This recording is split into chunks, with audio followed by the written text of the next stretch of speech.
Hello guys, আসসালামু আলাইকুম, welcome to my back channel. আজকে আমি রুই মাছ রান্না করব।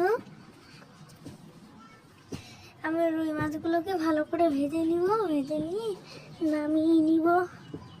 দেখো, এখন আমি লঙ্কা, পেঁয়াজ, রসুন তেলে দিয়ে ভালো করে ভেজে নিব।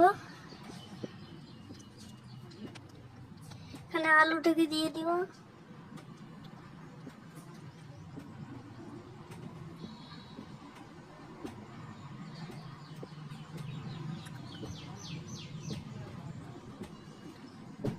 আলুটাকে দিয়ে ভালো করে সিদ্ধ করে নেব, নেড়ে চেড়ে। দেখো, এখানে হলুদটা দিয়ে দিয়েছি।